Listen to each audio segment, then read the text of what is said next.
And thank you, Heavenly Father, that as Christ has set us free, we are free indeed to live a life. Yes, we repent and we change our minds and our ways in the light of your truth. And at the same time, Father, thank you for the grace abounding in us so that we can walk and move forward towards growth. So, ayan guys. Andito na ako sa aking client. Meron akong gagawin ngayon. So, antabayan yung aking gawang guys. Puputs pa ako.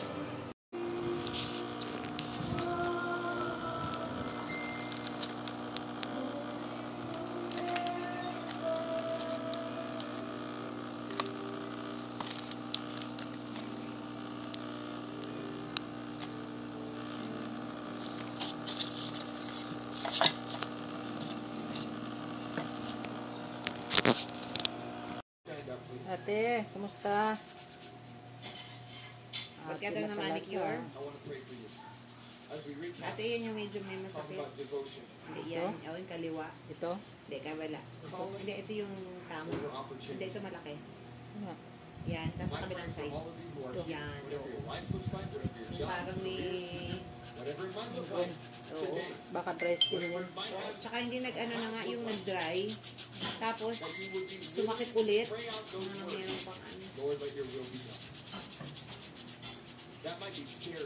You want fake nail polish? Nandun sa taas. Pagkatapos sa school, pwede ka na magano. Maybe for some of you, there's an opportunity that you've been working hard for a very long time, and you're scared to say, maybe it's not for me. But that's not for me to say. But if we're going to live lives of devotion, give everything to God. Give everything to God, and let Him be the one to choose what is for you, and what is for Him, and what is for others. Devotion, calling over opportunity.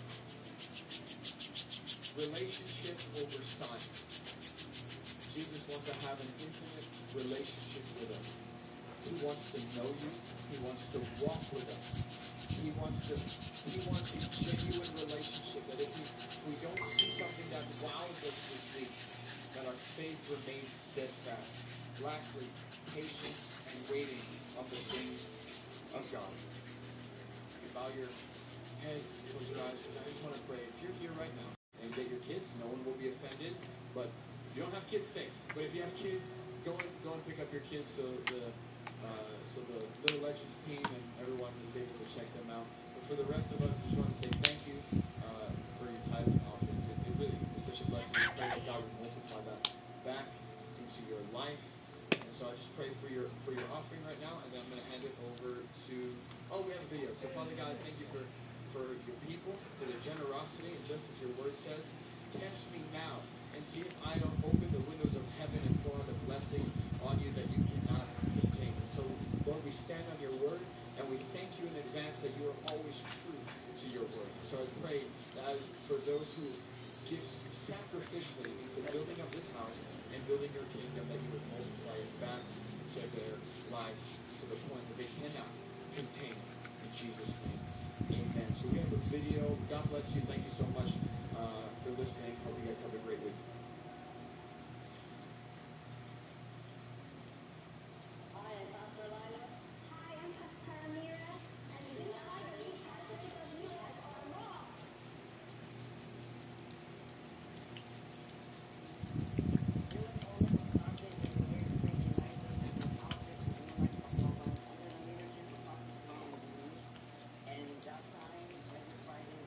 Together in one place, and there are ang pagdating ng foreign rescue teams at relief supplies doon.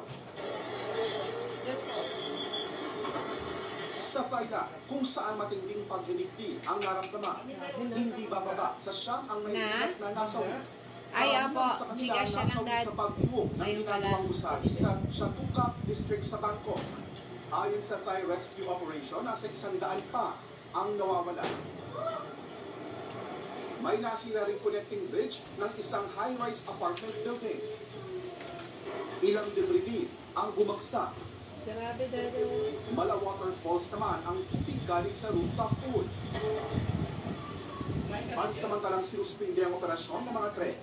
Isinara na rin ang ilang kalsada bilang pag-iingat.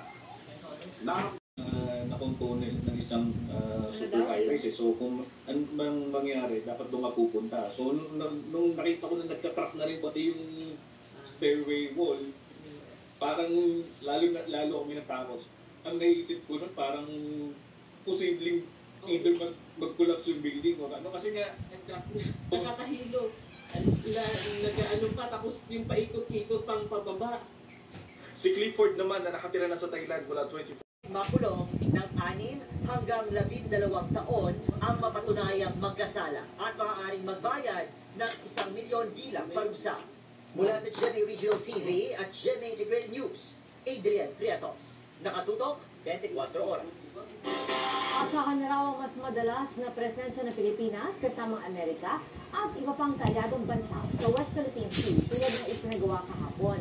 Pero tila hindi po yan nagustuhan ng China na nagsagawa rin ng sariling maritime patrol sa West Philippine Sea. Nakatutok si JP Soriano. This is just the beginning of what will continue to be an incredibly fruitful alliance. It reflects the strength, as I said, of our ironclad alliance, particularly in the face of communist China's aggression in the region.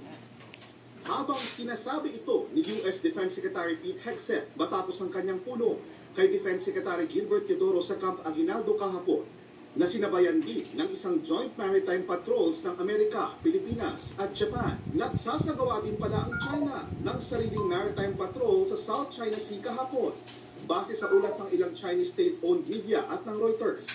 Sabi pa ng tagapagsalita ng Southern Theater Command of the People's Liberation Army ng China, ang Pilipinas ang may pakana ng pag-organisa ng mga joint patrols at pagpapakala ng anilay illegal claims.